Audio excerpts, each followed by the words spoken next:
Olá, muito bom dia. É um prazer poder estar aqui com vocês de novo. Eu me chamo Celso Ricardo e estamos colocando aqui mais um vídeo no nosso canal do YouTube. Nesse vídeo de agora eu quero falar um pouquinho sobre a visão, principalmente sobre a questão frigorífico de bovinos no Brasil. Hoje, com a atual situação que nós nos encontramos, a gente sabe que nós temos uma divisão, com relação às estruturas frigoríficas no Brasil, que são pequenas, médias e grandes, estruturas com fiscalização municipal, estadual e federal.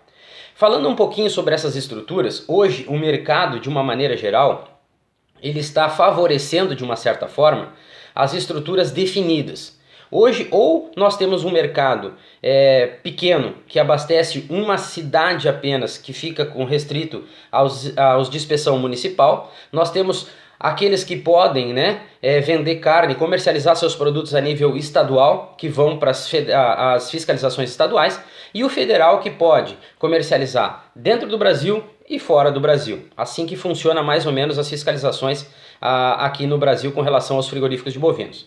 Mas eu quero falar um pouquinho da situação atual, das operações e da situação atual dessas estruturas. Hoje, dentro da minha opinião, ou nós mantemos um trabalho muito enxuto, muito pequeno, onde nós consigamos visualizar as operações e o mercado, para que nós possamos ter um controle total dos resultados das nossas operações, ou nós partimos para uma visão maior, para um resultado maior.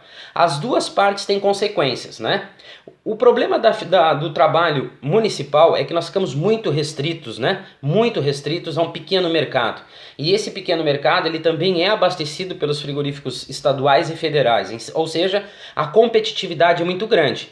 Porém, os frigoríficos municipais, eles têm uma condição muito favorável, que é o seu custo operacional. Eles têm um custo muito mais baixo que os outros frigoríficos. Logo, se eles têm um controle das operações maiores, um controle total das suas operações, eles conseguem reduzir o custo operacional, melhorar suas margens e ter um preço mais competitivo. Quando nós pensamos nos frigoríficos estaduais, nós temos que ter uma ideia que o Estado como um todo, hoje, as federações brasileiras, elas são o alvo de todos os frigoríficos maiores, os frigoríficos federais. Eles não comercializam somente o seu produto junto ao mercado externo.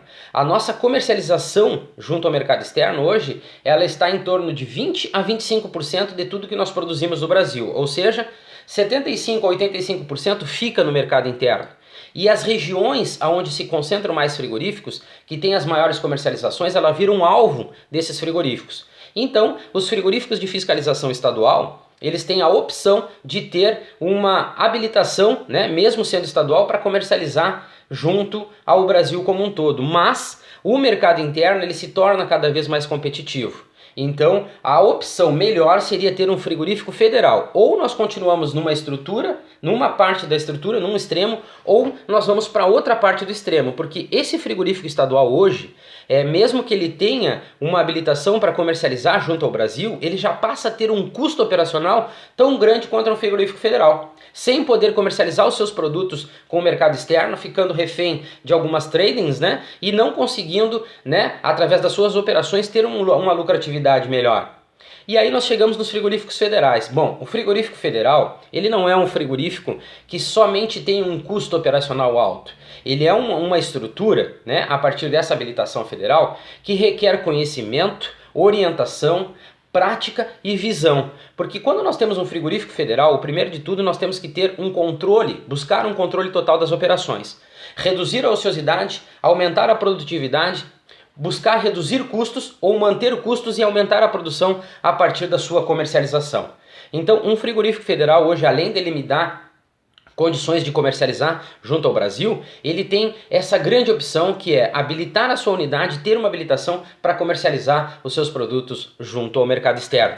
E hoje o mercado externo, como a gente sabe, é o caminho sim para a carne bovina brasileira, muito embora nós tenhamos questões de embargos, questões políticas, que nós vivemos também, mesmo aqui no Brasil, nós vivemos questões políticas junto a outros mercados, a outros países que consomem o nosso produto, que de certa forma nós ficamos um pouco reféns, Por isso que nós temos que estar analisando o mercado como um todo, buscar ser participativo no mercado, independentemente da habilitação do frigorífico. Nós temos que estar buscando, de uma certa forma, as alternativas melhores dos mercados, aquilo que eles podem nos oferecer constantemente. Frigorífico de bovino e o setor produtivo da carne bovina brasileira não pode viver estático, parado, somente com aquele momento e esquecendo o resto. Frigorífico de bovinos e o setor produtivo da carne bovina brasileira vive constantemente o todo e a todo o momento. Todos os dias é dia de um resultado, todos os dias ele nos oferece uma condição de nós melhorarmos o nosso resultado comercialmente, ou na hora da compra do gado, ou na hora da transformação, positivamente, como também negativamente. Nós temos que analisar os resultados, os números, de uma forma constante. E nós, da empresa Pereira e Cougo, podemos auxiliar o seu estado, a sua região, a sua empresa a buscar, de uma certa forma, a visualização maior do contexto como um todo das operações que envolvem a cadeia produtiva da carne bovina brasileira. Entre em contato conosco através do nosso e-mail celsoricardo.cferreira@gmail.com ou através do nosso telefone 0519 8061 5462. Eu tenho certeza que a nossa experiência junto ao setor produtivo da carne bovina brasileira, mais as suas operações, os resultados positivos com relação à produtividade, rendimentos e lucratividade vai ser melhor. Certo, pessoal? Eu aguardo o contato de vocês e até o próximo vídeo.